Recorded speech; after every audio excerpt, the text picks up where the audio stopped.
ရွှေနားစင်ရဲ့ podcast အစီအစဉ်ကနေပြီးပြန်လည်ကြိုဆိုလိုက်ပါရစေ။ဒီနေ့ရဲ့ podcast အစီအစဉ်မှာဆိုရင်တော့ဒါဘိုးစင်ကြီးတယောက်ဖြစ်တယ်လို့စာရေးဆရာတယောက်လည်းဖြစ်တယ်ဒါဆရာစင်ရော်ကြီးနဲ့ဆရာရဲ့ဘဝဖြတ်သန်းခဲ့ပုံအကြောင်းအရာတွေကိုပြည့်စုံစုံလေးဆွေးနွေးတင်ဆက်ပေးသွားမှာဖြစ်ပါတယ်ရှင်။ဆရာလေးရောက်နေပြီဆိုတော့ကျွန်တော်တို့ရဲ့ podcast အစီအစဉ်လေးကိုစတင်လိုက်ချင်ပါတယ်။ဆရာမင်္ဂလာပါရှင်။ မင်္ဂလာပါ။သင်္ဘောသားလူငယ်တွေကိုလည်းပေါ့နော်ဆရာဘဝအတွက်အကျိုးရှိရာတွေလုပ်လာနိုင်အောင်လို့ဆရာဘယ်လိုများတိုက်တွန်းစကားလေးပြောချင်လဲဆရာဟုတ်အကျိုးရှိတာတွေတမောသားလူငယ်တွေမှမဟုတ်ဘူးပေါ့နော်တမောလိုက်နေတဲ့ဦးစားပီကြီးပေါ့ဟုတ်ကဲ့ဟုတ်ကျွန်တော်မြင်တွေ့ခဲ့ရတာရောအများကြီးတချို့ဆိုတမောသားဘဝကိုအသက်60တော့ရန်နာတော့ဘာမှမရှိဘူး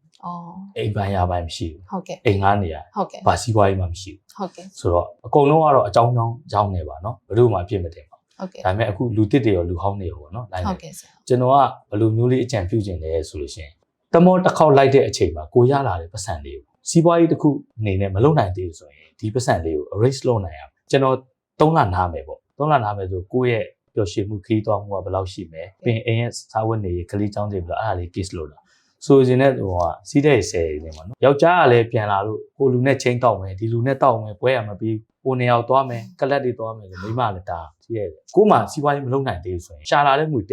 100လုံးကုန်မှပြန်တက်သွားအရင်မဲ့ကိုပေးဆက်လိုက်ခဲ့ရတာပင်လယ်ထဲမှာကြာကြီးပဲရှာလာတဲ့ပါလာတဲ့ပတ်စံကိုဒီမှာနှစ်ဦးသဘောတွေတုံးကြsocial media တွေပေါ်ကနာမည်ကြီးနေအောင်ခီးတွေတွားကြတာသားသမီးတွေစားကြတယ်ဒါကိုမှကြံနေတာဘာမှမကြံတမောလည်းပြန်ထွက်မှလည်းလို့ပတ်စံမရှိတော့ဆေးစစ်ဖို့တော့မရှိရလို့အဲ့တော့ကိုကနောက်စီးပွားရေးတစ်ခုကိုငွေနဲလို့မလုပ်နိုင်ဆိုရင်ဒီပတ်စံလေးတော့ကျွန်တော်တို့က kiss လုပ်နိုင်တယ်ဟုတ်ကဲ့ဆရာဟုတ်နောက်ပြီးတော့တကယ်လို့မြန်ဒီစီးပွားရေးနဲ့ပတ်သက်လို့ပေါ့နော်နောက် backup အနေနဲ့ဟုတ်တမောသားဆိုတာတမောပေါ်မှာဘာဖြစ်လဲမပြောနိုင်နောက်ပြီးတော့ကျမ်းမာရေးရှိတယ်ကျွန်တော်ဆိုစီးချိုရှိရဟုတ်အသက်ငယ်ရွယ်နဲ့ဟုတ်ကဲ့ဆေးစစ်ပြီးတော့ရမ်းကြောက်ရတယ်ဟုတ်ကဲ့စီးချိုသွေးတိုးဟုတ်ကျွန်တော်မှရှိတယ်တခြားပေါ့နော်ကိုလက်စထရောတွေလည်းကျွန်တော်မှရှိတယ်ဆေးတွေကျွန်တော်အထုတ်လိုက်တောင်းတယ်အဲ့တော့ကျမ်းမာရေးနဲ့ပတ်သက်လို့မကောင်းတော့ရက်နာတော့မယ်ဆိုရင်တော့ခန္ဓာကိုယ်ကတော့ BI man ပေါ့နော် BI man ညင့်နေတော့လိုက်လို့မရဘူးဟုတ်အဲ့တော့အဲ့လိုချွတ်ရင်းခဲ့လို့ကို့မှာ backup အနေနဲ့စီးပွားရေးမရှိထားဘူးဆိုရင်လူတွေပဲဖြစ်လူကောင်းပဲဖြစ်ကျွန်တော်တို့မိသားစုကစိတ်အားငယ်ရဟုတ်ကဲ့ကို့မှာပြင်ဆင်သားမရှိတစ်ခေါက်တစ်ခါကိုကျွန်တော်ပြောချင်တာတမောသားရေထဲမှာတင်းကျပ်တယ်အိမ်ပြန်ရောက်လာရင်လည်းပျော်ရွှင်မှုလေးကိုနည်းလျှော့ပေါ့ဟိုက3နေရာကိုခီးထွက်မယ်ဆိုရင်1နေရာလောက်ပဲထုတ်နော်2နေရာလောက်ဟုတ်ကဲ့ပေါ့နော်ကိုမအောင်မြင်ခင်မှာတော့ပတ်စံကိုပြန်မသုံးဖြုံးနဲ့ပေါ့ပြီးတော့အိမ်ပြန်နားချိန်မှာကျွန်တော်တို့ကိုနေထိုင်တဲ့ပတ်ဝန်းကျင်ပေါ်မူတည်ပြီးတော့ကျွန်တော်ကုံစုံဆိုင်လေးတွေပေါ့နော်ဟိုစဖွင့်နေရအောင်အကြီးငါသိန်းထောင်ကျော်တိုင်းအဲ့လိုပေါ့ပေါ့နော်အရာရာအားလုံးကတော့အစကိုနေထိုင်တဲ့ပတ်ဝန်းကျင်ပေါ်ပတ်သက်ပြီးတော့ကိုအိမ်ဆိုင်လေးပေါ့နော်ဖွင့်လို့ရမှာဆိုလေကုံချောင်းဆိုင်လေးဟောစာရေးကိရိယာဆိုင်လေးပေါ့နော်ကျွန်တော်အနေနဲ့ဒီလိုအလုပ်လေးတွေတိုက်တွန်းနေဟုတ်ကဲ့တကယ်လို့မှတမောသားဟောင်းကြီးလက်ထဲမှာပတ်စံကိုင်နာစုထားရလည်းရှိတယ်နေရာကောင်းနေမှာလက်ဖေးဆိုင်စားတောက်ဆိုင်လေးတွေပါလေပေါ့နော်အဲ့လိုမျိုးလေးတွေဘက်ကတ်အနေနဲ့ပေါ့ထားတာပေါ့နော်ထားတာအခုတမောပြန်လာနားတဲ့အချိန်မှာစိတ်အားမငယ်တော့ငါကုံချောင်းဆိုင်ရှိတယ်ကုံချောင်းဆိုင်ရှိတယ်ဆိုတော့ဒီပတ်စံလည်းမထီထက်အရင်ထက်ဖြစ်နေတာဖြစ်လို့ရပိုကြီးပွားလာတလားဝင်ငွေရဒီမှာငါအမြက်ကငါ3သိန်းရ4သိန်းရခလေးချောင်းစိမ်းနဲ့အိမ်စီလေးလောက်ကိုပါလာတဲ့မသုံးရတော့အဲ့တော့ကိုယ့်ရဲ့ပတ်စံလေးကိုဘန်ထဲမှာကိထားလို့ရပေါ့နော်နောက်တစ်ခုကဘာလဲဆိုဆန္ဒမစောနေကို့မှာဘာမှမရှိပဲနဲ့အကုန်လုံးကတော့ပိုင်ဆိုင်နေကြတာကားရောအိမ်ရောတချို့မော်သားညီငယ်တွေရှိတယ်ပေါ့နော်မနိုင်ဝင်ထမ်းထားတာတမောဘောအလောက်ကစိတ်ပြီးတယ်ကားဝယ်လိုက်3500တိုင်းဟွာတဲ့စိတ်ကအဲ့ဒီကိုရောက်ငါမပေးနိုင်ရင်လာကြရင်ဘယ်လိုလုပ်လဲနေစဉ်ပဲသူ့မှာနောက်တစ်ခု backup မရှိဘူးလေစီးပွားရေးကတမောသားဆိုတာစာချုပ်ပြီးလို့ဆင်းလာရင် minus လှေကဆင်းလာဆိုတာ minus ဖြစ်သွားပြီတမောဘောရောက်ရင် plus ပေါ့ဝင်ငွေစတိုး outside ပတ်စံလည်းရမယ်လာစား minus အဲ့ minus ကကုန်တော့မယ်ချောကလက်ဝယ်မယ်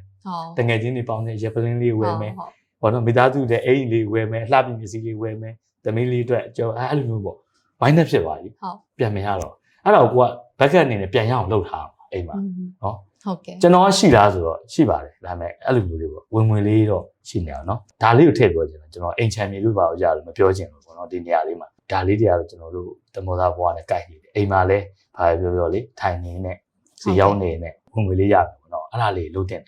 ဟိုအဆန္ဒလည်းမစောနဲ့ပေါ့ကိုကမနိုင်ဝင်ထမ်းတာတမောမှာအလုပ်ကတစ်ဖက်ကားဘူးကြီးကတွင်းအောင်ပါလေဟုတ်ကဲ့နောက်ပြီးတော့တိုက်ကြီးလည်းဝယ်ထားလိုက်ဟောအဲ့မှာမျှနေပြီစိတ်ကတစ်ခေါက်ကြည်မာလားနှစ်ခေါက်ကြည်မာလားဘယ်နှခေါက်ကြည်စိုးရင်ပူပန်နေရပိုင်ဆိုင်မှုတော့အချိန်တိုင်းရပါပါတမောသားအတွက်တစ်ခေါက်တစ်ခါတော့တစ်ခုကတော့ပိုင်ဆိုင်ဟုတ်ကဲ့ဟုတ်ခုပြန်လာတယ်ကားပိုင်ဆိုင်သွားတယ်ဒါသူတိုးတက်တာပဲဟုတ်ကဲ့ပြန်လာတယ်မြေခွက်လေးပိုင်သွားသူတိုးတက်တယ်ပြန်လာတယ်7အိမ်လေးပိုင်သွားတယ်ဟာငါပေ20ချမ်းပိုင်အောင်ဒါတိုးတက်တာပဲဘာမှမပိုင်ဆိုင်ပဲပြန်ထွက်သွားရင်တော့တမောသားဘွားမတိုးတက်ဘူးဟုတ်ကဲ့ကျွန်တော်နေထိုင်ရမှာလည်းအဲ့လိုနေထိုင်အဲ့တော့ကျွန်တော်က အဲ့လိုလေးလည်းကြံပြူးတယ်ကိုကမနိုင်ဝင်လဲအရင်မထမ်းပါနဲ့ပေါ့ ဟုတ်ကဲ့ မိသားစုကိုချစ်မြတ်လို့ပါလေဟောငါသမီးလေးကြောင်းသွားဖို့အတွက်ငါမိမကားလေးနဲ့ကောင်းမွန်စီအောင်မှာဝယ်လိုက်မယ်ဟောဒီလည်းလဲရောလာစားလေး50 100လောက်ပဲကိုပါထည့်ကျန်တာပို့ ဟုတ် တော့ကိုလည်းစိတ်ရငယ် ဟုတ်ကဲ့ဆရာ စိတ်ရငယ်အဲ့တော့မနိုင်ဝင်လေးလည်းမထမ်းကြနဲ့ပေါ့နော်ကိုနိုင်ရဲ့ဝင်လေးနဲ့လည်းမျှမျှတတလုပ်ဖို့ဝင်လေး ဟုတ်ကဲ့ဆရာ ဟောဘက်ကအနေနဲ့လည်းစီဝါးရေးရှိတဲ့အဲ့တော့အဲ့လိုလေးလူတစ်ရောလူဟောင်းပေါ့ကျွန်တော်အကြံပြုချင်ပါတယ် ဟုတ်ကဲ့ပါဆရာ